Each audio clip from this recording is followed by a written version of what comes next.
So I'm here with Byron. He was kind enough to let me test his ZONTES 310R. So let's see what features it has. Alright, so it has a lot of cool features. So Byron is going to demo a few of them. So I think the first one is keyless entry, meaning you see there's no keys here. You can have it in your pocket.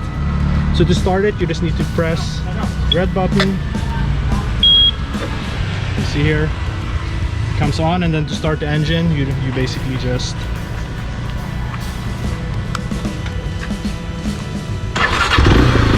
there you go.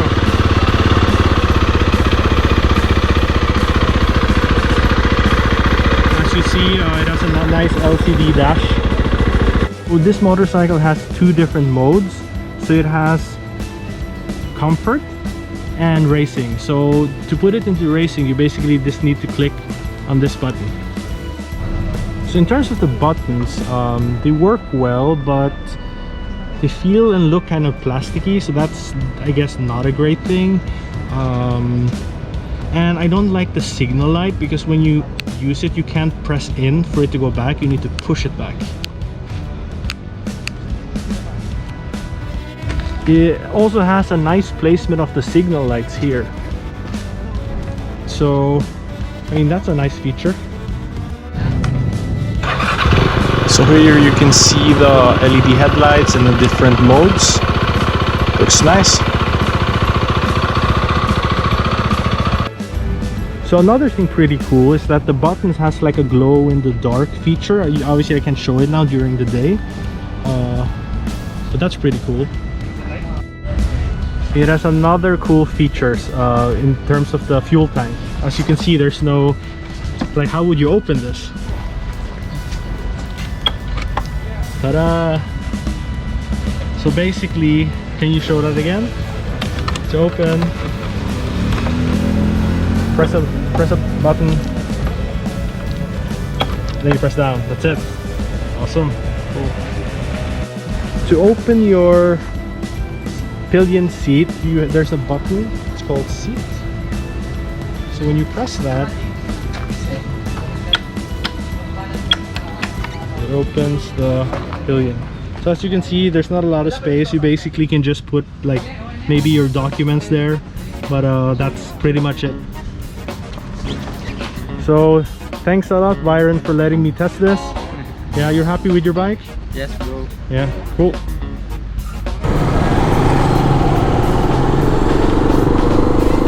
Alright, so on the ZONTES 310R.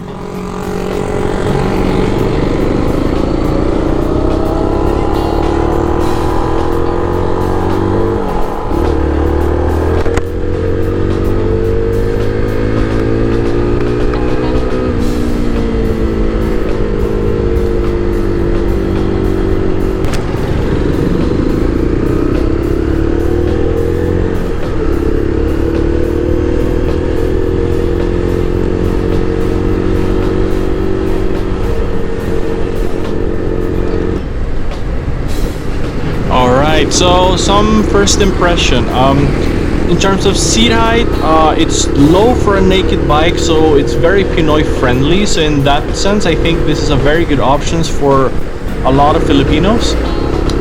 It's lower than both the KTM Duke and the Yamaha MT-15.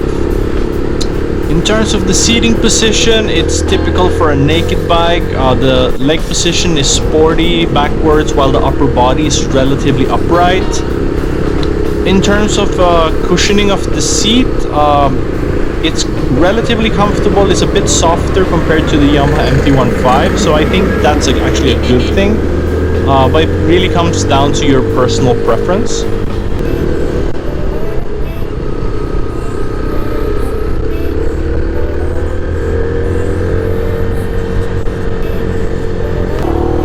So let's go through some of the key features of this bike. Well, it comes with a single-cylinder, 6-speed, liquid-cooled 300cc displacement engine. Maximum horsepower, I believe, is 34.9, and the curb weight of this bike is only around 155 kilos. So, in terms of the power-to-weight ratio, it's actually really good. It also features LED headlights and keyless start, meaning you can start the engine while just having the key nearby. So for example, in this case, I just have it in my pocket. It also comes with Bosch dual channel ABS, meaning you have ABS in the front and rear. You also have the option to turn the ABS on and off by just pressing a button. Basically, this bike is packed with technology, so it's a very interesting options for us riders. So the price of the Zontes is at 179,000 pesos, which I believe is a good value considering all the features and technologies you get with this bike.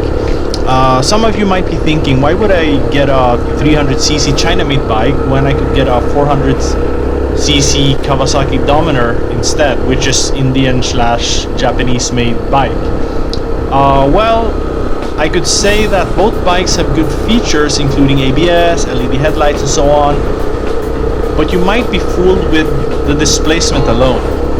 The Dominar 400 has a maximum horsepower of, I believe, 34.2, while the Zontes actually can put out 34.9 horsepower. In terms of torque, it's more or less the same for both bikes. Now, the main difference is that the Zontes has a curb weight of around 155 kilos only, and the Dominar is significantly heavier at around 185 kilos. This basically means the power to weight ratio is much better on the Zontes, despite having a smaller displacement engine. Now, I'm not saying that the Zontes is better than the Dominar. I'm just stating this so you won't prejudge the Zontes based on the displacement size alone. Obviously, the Dominar has a more proven reliability in the Philippines, and the Zontes will need to prove over time that it can compete in terms of reliability. I always think it's better to let the product speak for itself rather than being too preoccupied on where it's from. So let's go through some of the pros and cons of this bike. So let's start with the pros, or the things that I like about this bike. Firstly, it's packed with features and technologies including dual channel ABS, LED headlights, and so on. Also, I found the clutch to be very light and soft, and the shifting is extremely smooth, which actually surprised me. I didn't expect it to be at this level, so good job there. Another thing I like is that it comes with different riding modes. So it has two riding modes, one comfort, another one is race. So that's a cool feature, which is somewhat unusual in this price range. Next, the bike handles very good. I found it to be light and nimble, and the power to weight ratio is excellent. So good job to Zontes on that as well. So let's go through some of the cons, or things that I didn't like. Well, firstly, I found it to be too many buttons, which is not really that aesthetically pleasing, and the buttons honestly also looked a bit cheap.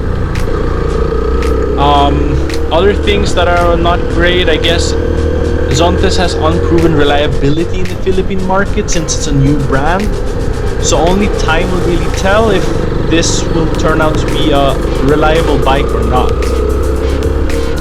And lastly, despite all the technology being very exciting and cool, it might be expensive to repair or maintain in the long run, so potentially a risk there, but I don't think generally it should be considered a con, but I still put it there as it's still something you would consider if you want to own this bike long term. So what do you guys think? I would really appreciate if you leave your comments in the comment section. Please also don't forget to like this video and subscribe to my channel. I'll really appreciate that. Thanks for watching.